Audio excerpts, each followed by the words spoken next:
Vas-y, on monte sur la balance, madame. Et ça fait pas mal, hein, je peux le dire. Je suis vraiment surprise, je m'attendais pas autant. Une progression comme ça, je suis très contente. Donc on continue. Hello la team, on se retrouve aujourd'hui pour une vidéo très attendue puisqu'on va prendre des nouvelles de Sabrina. Ça fait déjà un mois qu'elle a décidé de perdre du poids. Et si tu te souviens, eh bien, elle était sur le seuil de l'obésité avec un IMC juste au-dessus de 30, qui est la limite entre surpoids et obésité.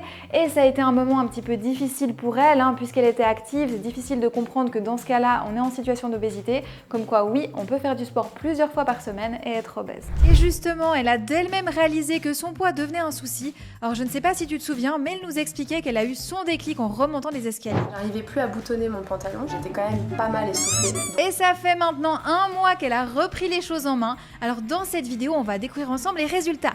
Est-ce qu'elle a perdu du poids? Et si oui, combien? On va voir tout ça dans une petite minute. Je sens que le suspense est à son comble pour cet épisode. Et ce n'est pas tout, hein. Elle va aussi revenir sur son retour d'expérience, sur les difficultés qu'elle a rencontrées pendant ces dernières semaines. Avant d'entendre Sabrina, je compte sur toi pour mettre un petit pouce bleu si tu apprécies le contenu que je te propose ici. Pense aussi à t'abonner à la chaîne si ce n'est pas encore fait. Ces deux actions soutiennent énormément le travail que je te propose ici. C'est grâce à ça que je peux continuer. Et j'ai encore pas mal d'idées, donc je compte sur toi. Et sur ce, on se lance, c'est parti.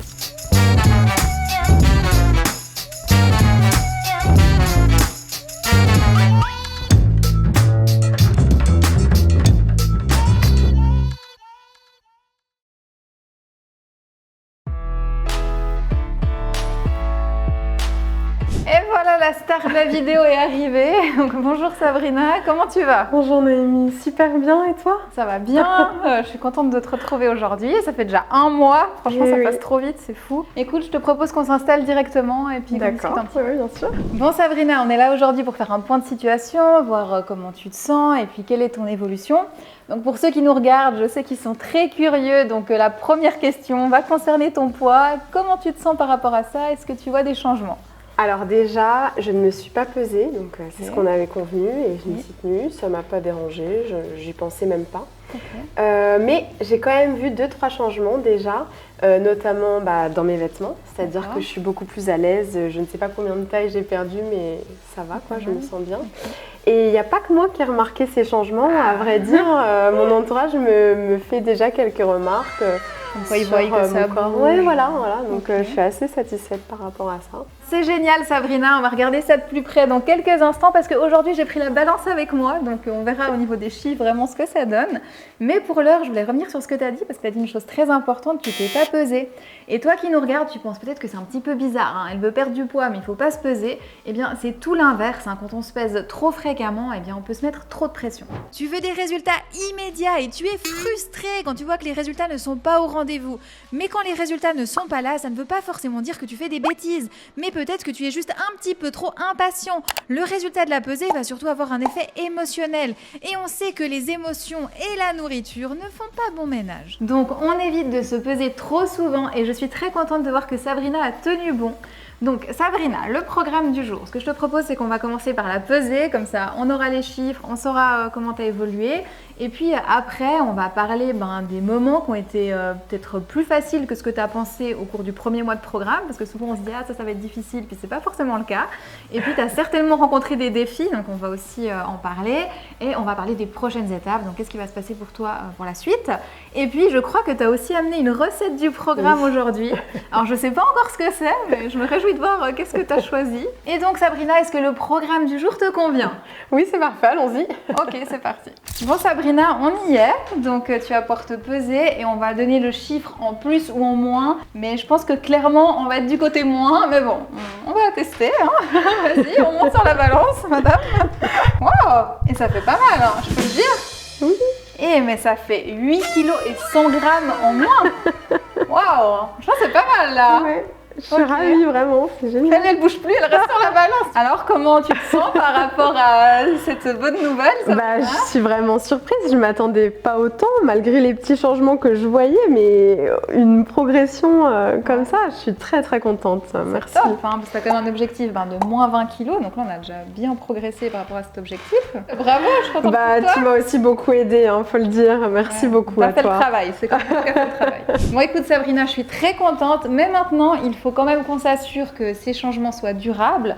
Donc on va discuter, on va voir qu'est-ce qui s'est bien et moins bien passé les semaines précédentes pour qu'on puisse prendre les bonnes mesures et aller dans la bonne direction parce que le voyage ne s'arrête pas ici. Mais avant, il est temps de découvrir la petite recette que tu as amenée parce que moi j'ai envie de voir ça. Alors Sabrina, qu'est-ce que tu nous as apporté de bon aujourd'hui? Le banana bread que j'adore dans le programme. Ouais. Je vois qu'il s'est passé quelque chose. Ah là. oui. Il est sur le chemin bon dans les transports. Il est un petit peu fondu, bon ça arrive.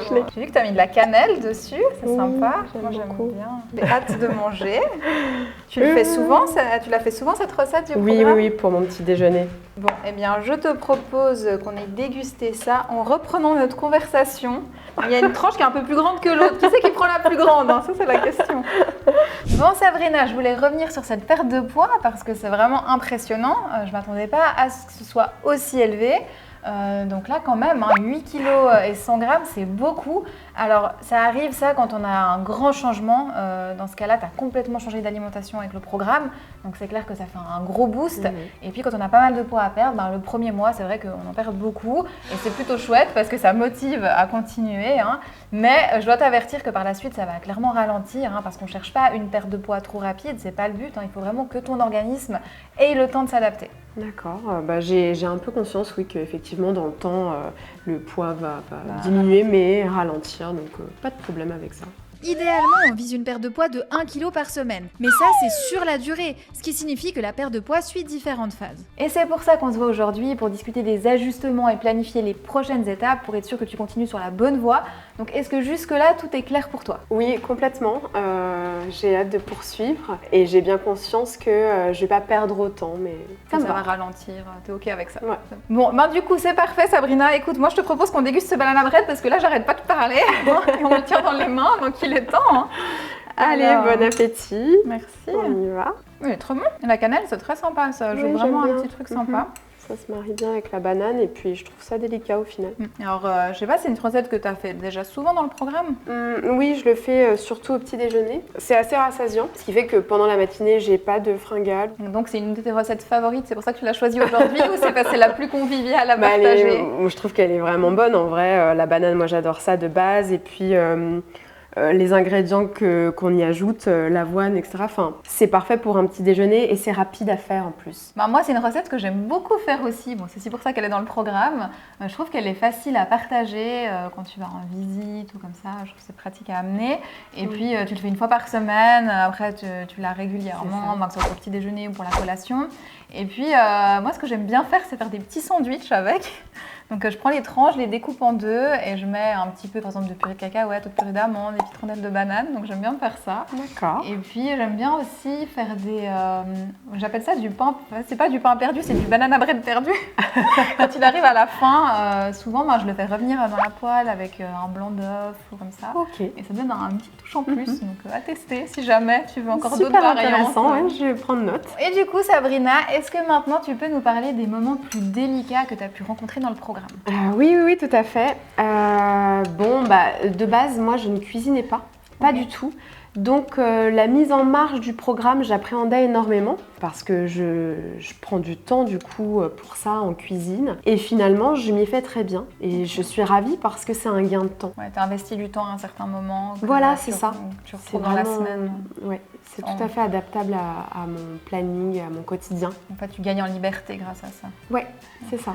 Écoute, c'est intéressant. Et du coup, la question maintenant, c'est depuis que tu pratiques, ça fait quand même un mois, est-ce que c'est toujours un moment un petit peu délicat de cuisiner ou c'est devenu vraiment une habitude pour toi? J'ai pris l'habitude, effectivement, de le faire. Je sais à quel moment de la semaine précisément. Okay. Et c'est un temps que je consacre pour moi. C'est-à-dire que je mets un fond musical par exemple et puis là je sens ce que je mange, etc. Enfin, je vois aussi les portions qu'il y a dans mon assiette, je sais ce que je mange et ça change tout finalement. Ouais, tu as plus conscience en fait de ton alimentation globale en fait. Tu prépares pour toute la semaine, tu vois comment ça va être organisé, donc tu te rends mieux compte de comment c'est réparti aussi au niveau des nutriments. C'est ça. Et là où je me disais que j'allais y consacrer plus de temps, je me suis trompée puisqu'en réalité j'ai juste à récupérer donc mes Tupperware dans le frigo et à faire mes compositions dans l'assiette et c'est vraiment rapide. Bon, ça c'est cool. Je trouve que c'est le moment où tu t'emballes tout, tu te dis c'est bon, j'ai déjà tout cuisiné, mon repas est prêt, ça c'est vraiment très pratique. Et donc, cuisiner, c'est devenu un moment où tu prends soin de toi, si je comprends bien. Donc ça, c'est top et c'est exactement comme ça qu'on devrait voir un bon repas. Tu apportes des nutriments à ton corps tout simplement et ça te permet de réduire la charge émotionnelle liée au repas pour te concentrer sur ce qui est important,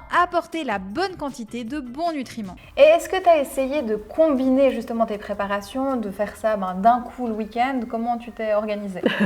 Tu veux parler du meal prep, j'imagine? Ouais. Oui, donc du coup, je m'organise le week-end. Tout simplement, je fais tous mes repas de la semaine à ce moment-là, que je répartis dans des Tupperware. C'est hyper pratique, hein, comme je t'ai dit, vraiment, je gagne en temps pendant la semaine, le soir quand je rentre du travail, etc. Très efficace. Et en plus de ça, je fais beaucoup moins les courses, donc c'est assez économique, c'est-à-dire que dans mes placards, il y a des choses qui sont là depuis que je peux garder un certain temps. Et puis, je cumule très très peu, je fais de réelles économies, donc merci beaucoup pour tous tes bons conseils.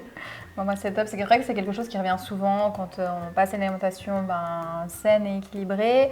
On a plus conscience aussi du budget, de qu'est-ce qu'on mange, et puis on se rend compte aussi qu'il y a des optimisations à faire et on économise au final. Oui. Donc c'est aussi un investissement de suivre le programme. Et je veux juste revenir sur ce que tu as dit, que tu prépares pour toute la semaine et après tu fais les tubes. Mais tu congèles entre deux une partie. Par rapport aux nutriments, je sais qu'on aura la question. Donc explique-moi comment tu fais plus en détail parce que je sais que ça intéresse. D'accord. Mais j'ai des exemples. Typiquement, quand je cuis mes légumes, donc les carottes, brocolis ou épinards, je les mets ensuite au congèle et du coup, milieu de la semaine, quand j'ai d'autres assiettes à composer, je les ressors à ce moment-là. Ça, c'est vraiment top, comme ça on ne perd pas en nutriments, parce que c'est vrai que c'est très pratique de cuisiner beaucoup d'un coup, mais si on laisse tout traîner au frigo, on peut perdre au niveau des nutriments, donc il faut juste congeler. Donc pour conclure sur ce sujet du meal prep, moi je trouve que ça donne un gros coup de pouce, c'est pour ça que je le recommande vraiment à tout le monde. D'ailleurs, je le pratique moi-même chaque semaine, ça me sauve la vie. C'est grâce à ça que j'arrive à conserver une alimentation saine et équilibrée, malgré un rythme de vie qui est quand même très soutenu, ce qui est le cas pour beaucoup d'entre nous, je le sais. Donc vraiment, pensez au meal prep, parce que c'est vraiment quelque chose qui peut aider. Et puis pour sortir un petit peu du côté nutrition, je voulais aussi parler avec toi du renforcement musculaire. Donc tu suis celui du programme. Comment ça se passe? Écoute, moi j'avais l'habitude de faire beaucoup de cardio à la base, donc je me suis dit est-ce que je vais m'y habituer? Est-ce que ça va aller? J'avais un peu d'appréhension là-dessus. Et puis finalement, je m'y suis faite très bien. Et puis je vois la métamorphose sur mon corps directement, donc ça c'est bien. Vite un changement avec ça. Ouais. Donc pour rappel, pour ceux qui nous regardent, toi tu faisais pas mal de cardio, donc c'est vrai qu'avec le programme, tu as dû inclure cette nouvelle activité de renforcement musculaire. Donc déjà bravo d'avoir fait le changement, parce que c'est pas toujours évident d'accepter de changer sa façon de faire. Et puis du coup, je pense que c'est intéressant pour ceux qui nous regardent que tu nous expliques pour toi, quelle est la différence entre ces deux activités, cardio et renforcement musculaire? Comme je te disais, c'était vraiment pas dans mes habitudes et j'aimais beaucoup mes séances de cardio, c'est pas la question, mais en fait j'ai pris mon parti quelque part. La musculation pour moi ça m'aide vraiment parce que je me disais bien que finalement il n'y avait pas vraiment de progrès sur mon corps quand je faisais du cardio et donc je me posais des questions effectivement par rapport à ça. Ça fonctionne. Voilà, c'est ça. Et finalement, je n'ai pas vraiment arrêté le cardio, j'ai continué, j'ai gardé mon activité, sauf que c'est plutôt pour mon mental, alors que la musculation, c'est plutôt pour mon corps. Et là, je vois des progrès. C'est vrai que les deux sont très différents et que la musculation, ça demande plus de concentration, parce que tu dois vraiment faire attention aux mouvements, à bien les exécuter, mais ça a clairement l'avantage de travailler tout ton corps, tous les muscles en profondeur, et ça, c'est vraiment top. Et ça, c'est particulièrement important quand tu es en surpoids parce que le muscle va protéger tes articulations. Et pour revenir au cardio, il est tout aussi utile, mais dans un registre un peu différent. Alors, on a parlé du mental, mais il y a aussi l'effet cardio, le cœur et les poumons sont super importants aussi. Et au final, c'est ce que tu mets dans ton assiette qui fera la différence, ce qui m'amène à la question suivante. Est-ce que le sport ne t'ouvre pas trop l'appétit et comment est-ce que tu gères ça? Je mets un petit peu plus dans mon assiette, c'est vrai, mais finalement, je n'ai pas tant la sensation de faim que ça. Je pensais en avoir plus. Et ça va, je m'adapte, je fais pas non plus des portions énormes, parce que tu fais du sport et tout, ça peut arriver. Non. Ok, ça c'est très bien. Si je t'ai posé cette question, c'est parce que ça arrive très souvent que quand on se met au sport, qu'on change d'activité, notamment la musculation, qu'on sent l'appétit qui augmente. Et ça peut un peu perturber les signaux de faim et de satiété, et on peut un peu se tromper. On peut commencer à manger plus que ce dont on a besoin, parce qu'on ressent vraiment une faim qui est plus intense, mais c'est en fait une sensation qui est différente, qu'il faut se réapproprier. Donc si ça arrive aux personnes qui nous regardent, en fait ce qu'il faut faire, c'est que la collation, on va essayer de la réduire un petit peu et voir si on a vraiment faim. Donc on attend un petit peu. Si c'est le cas, on fait le point et on reprend ce qu'on n'a pas pris avant pour la collation. Ou bien carrément on repousse et on se dit on verra plus tard si j'ai vraiment faim. Mais ça peut vraiment être intéressant de se challenger sur les quantités, sur l'appétit, juste le temps de se réapproprier vraiment les sensations de faim et de se rendre compte que non, c'est pas parce qu'on a commencé le sport que l'appétit fait x5. Donc parfois quand on a moins faim, on a aussi besoin de boire. Donc c'est vrai que maintenant je bois beaucoup, j'avais pas du tout cette habitude avant et donc là ça me fait beaucoup de bien. Mais je ne le faisais pas avant parce que j'ai un métier qui fait que je ne peux pas m'absenter, sortir de ma salle et aller aux toilettes comme je le voudrais. Malgré ça, je me disais que c'était pas la bonne solution que de ne pas boire à cause de ça. Donc finalement, tout va bien. J'ai réussi à trouver le rythme et à boire beaucoup plus qu'avant, ça c'est certain. Je suis très contente de savoir que tu as trouvé une solution qui te convient pour t'hydrater suffisamment. Alors Sabrina, si je résume, le bilan est très positif, tu es toujours motivée, donc on continue ? Ah bah bien sûr, je suis très motivée et j'ai hâte de poursuivre. Je suis ravie d'entendre tout ça. Et maintenant, dis-moi, comment est-ce que tu vois la suite ? Mais je vais continuer. Et puis par contre, j'avais quand même une question. Est-ce que ce programme-là, je vais le continuer sur le long terme ou bien je vais devoir quand même passer à autre chose, un autre programme ? C'est une question qui revient régulièrement. Donc quand tu fais le programme comme ça, il est sur 4 semaines. Mais tu peux très bien le réenclencher pour 4 semaines supplémentaires. Là, c'est ce qu'on va faire dans ton cas. Il est assez varié, tu l'as vu, donc tu vas de loin pas t'ennuyer, au contraire. Et le but, c'est vraiment de solidifier les bases qu'on a mis en place. Mon but, c'est que tu deviennes le plus autonome possible. Donc, c'est en pratiquant, en faisant, en consultant le programme régulièrement, que tu deviens de plus en plus autonome, que tu comprends vraiment la méthode et que par la suite, ce sera vraiment facile pour toi de construire des assiettes saines et équilibrées. Tu ne poseras plus du tout la question. Même si je sais que c'est confortable d'avoir la liste de courses, le menu tout prêt, c'est clair que tu vas toujours pouvoir t'appuyer là-dessus, mais c'est bien aussi pour être autonome pour la suite. D'accord, ok. Par contre, c'est possible que d'ici quelques temps, on regarde pour changer de programme. Mais là, en tout cas, pour encore un mois complet, il n'y a pas de souci, tu peux continuer avec celui-là. Ok. Et voilà, on arrive au terme de cette vidéo. Donc un grand merci à Sabrina pour son courage et sa motivation. C'est vraiment pas facile de se lancer dans une telle démarche et encore plus qu'on t'ait filmé. Donc je compte sur toi pour la soutenir, que ce soit en commentaire des vidéos YouTube ou directement dans le groupe Facebook Ma Vie de Cricket. D'ailleurs, si t'es pas encore membre, je te rappelle que c'est là-bas qu'on échange tous au quotidien. Donc viens faire un tour si c'est pas encore fait. Tu l'as compris, on va continuer l'aventure avec Sabrina. Donc on verra par la suite si elle continue de perdre autant de poids, mais logiquement ça devrait quand même ralentir un petit peu. Mais bon, on verra tout ça lors du prochain épisode. Et si toi aussi tu as envie de suivre l'un de mes programmes comme Sabrina, eh bien tu trouveras toutes les informations sur mon site, je te mets le lien à l'écran. Et sur le site, il y a plein d'infos sur les différents programmes, car oui, il y en a plusieurs pour t'aider selon différents objectifs. Et il y a même un petit quiz sur mon site pour t'orienter vers le programme qui te correspond. Et pas besoin d'attendre la prochaine vidéo pour me suivre au quotidien. Je te rappelle que pour ça, il y a Instagram où je suis très active. Je te partage des conseils, mais aussi des recettes, bref, plein de choses sympas. Viens regarder ça. Et puis, il y a aussi le groupe Facebook dont on a parlé tout à l'heure et les autres réseaux, TikTok ou encore les shorts YouTube. Bref, plein de contenus qui sont là pour t'aider au quotidien. Et sur ce, moi, je te dis à tout bientôt dans une prochaine vidéo. Allez, ciao!